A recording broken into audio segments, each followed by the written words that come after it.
guys, here's my branch office.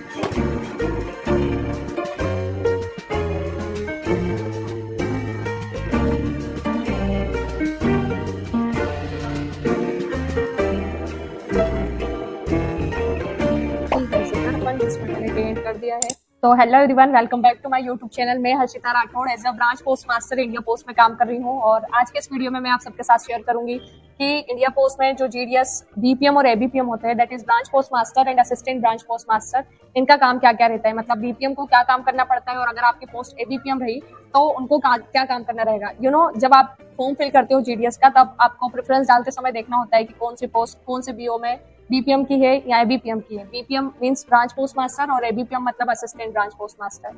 तो उनका क्या क्या काम रहता है, उनकी सैलरी में कितना डिफरेंस रहता है, वो सारी चीजें हम आज के इस वीडियो में जानेंगे। तो अगर आप चैनल पे नए हो तो सब्सक्राइब करके वीडियो को लाइक कर देना। तो सबसे पहली चीज, वर्क किसका क्या रहता है, मतलब बीपीएम है तो क्या काम करना रहेगा, एबीपीएम है तो क्या काम करना रहेगा। तो बीपीएम मतलब ब्रांच पोस्ट मास्टर।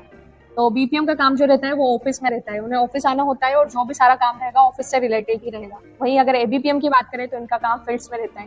फील्ड मतलब आपका जो भी ब्रांच ऑफिस है उसमें कुछ एरिया होगा उसका, मतलब कितने गांव आते होंगे। किसी ब्रांच ऑफिस में 4 होते हैं, किसी में 7 8 हो सकता है।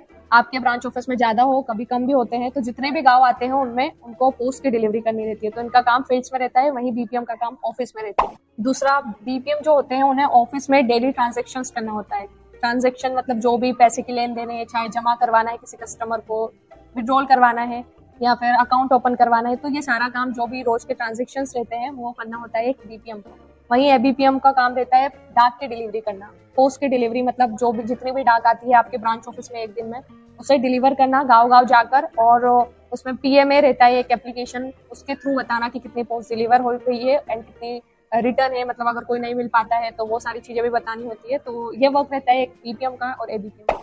तीसरा, बीपीएम के ट्रांजैक्शन कौन कौन से हो सकते हैं। तो सबसे पहला है डाक विभाग से ही आपको समझ आता हो कि डाक से रिलेटेड कुछ काम है, मतलब पोस्ट की बुकिंग करना रहता है। मतलब आपके ब्रांच ऑफिस एरिया में कोई कस्टमर है जिसे पोस्ट एक जगह से दूसरी जगह भिजवानी है, तो वो बुक करना रहता है आपको। ये हो सकती है स्पीड पोस्ट या रजिस्ट्री पोस्ट हो सकती है, या मनी ऑर्डर जारी करना हुआ, तो ये सब काम करना होता है। दूसरा, अकाउंट ओपनिंग या अकाउंट से रिलेटेड काम। तो बैंकिंग सेक्टर से रिलेटेड काम होता है हमारे डाक विभाग में, जिसमें खाते खोलना हुआ या किसी कस्टमर को पैसे जमा करवाना है, किसी को निकालना है, तो वो सब करना होता है बीपीएम को। तीसरा, इंश्योरेंस से रिलेटेड मतलब बीमा। हमारे यहाँ डाक जीवन बीमा होता है, मतलब अगर किसी भी कस्टमर को बीमा करना है, लाइफ इंश्योरेंस करवाना है, तो वो भी करना होता है बीपीएम को। इसी के साथ आईपीबी का काम भी होता है। आईपीबी मतलब इंडिया पोस्ट पेमेंट बैंक, इसमें खाता खोलना या किसी का पैसे जमा निकासी करना। इसी के साथ इसमें एक्सीडेंटल इंश्योरेंस और काफी सारी चीजें होती है। एपीएस ट्रांजेक्शन करना, एपीएस मतलब दूसरी बैंक के आधार से पैसे निकालना। तो ये काम जो है आईपीबी का, ये बीपीएम और एबीपीएम दोनों कर सकते हैं। ये कमीशन बेस्ड रहता है, आप जितना काम करते हो उसके हिसाब से आपको कमीशन मिलता है हर एक चीज का। तो ये करना होता है बीपीएम को। एपीबी का काम एबीपीएम भी कर सकते हैं। वहीं अगर एबीपीएम की बात करें तो उनका डेली काम क्या रहता है, एसओ जाना या अकाउंट ऑफिस से जितनी भी पोस्ट आई होती है उन्हें लेकर गाँव में जाके उसको डिलीवर करना। जिस भी घर में जिस भी पर्सन की पोस्ट आई रहती है उन्हें जाके डिलीवर करना, सिग्नेचर लेना एंड देन अपने अकाउंट ऑफिस को रिपोर्ट भेजना कि इतनी पोस्ट डिलीवर हो चुकी है और इतनी रिटर्न है। अगर किसी को डिपॉजिट करवाना है कोई किसी कस्टमर को, तो वो सारी चीजें भी बताना। चौथा जो है वो रहता है कि बीपीएम जब रहते हैं वो ऑफिस में वर्क करते हैं एज यू नो।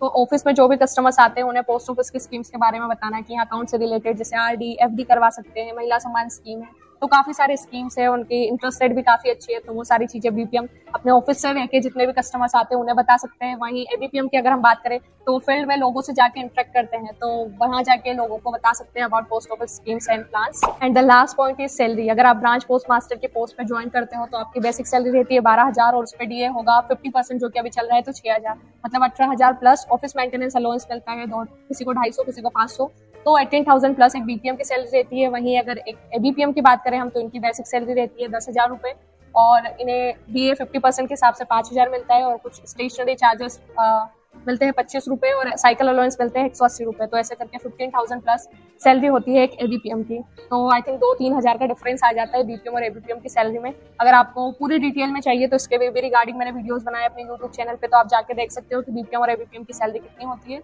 बाकी ये जो रहते हैं मेन डिफरेंस एक ब्रांच पोस्ट मास्टर और एक असिस्टेंट ब्रांच पोस्ट मास्टर के काम में क्या क्या करना होता है उन्हें। तो आई होप आपको इस वीडियो से काफी सारी इन्फॉर्मेशन मिली होगी, काफी सारे डाउट्स क्लियर हुए होंगे कि अब जब आप जीडीएस जॉब ज्वाइन कर लोगे तो आपको काम क्या करना होगा। हाँ तो गाइस, आज के ब्लॉग में इतना ही। आई होप कि आपके लिए video interesting at the same time informative रहा। ऐसी वीडियोस के लिए please like, subscribe and share और मिलेंगे नेक्स्ट वीडियो में। Till that time, bye guys.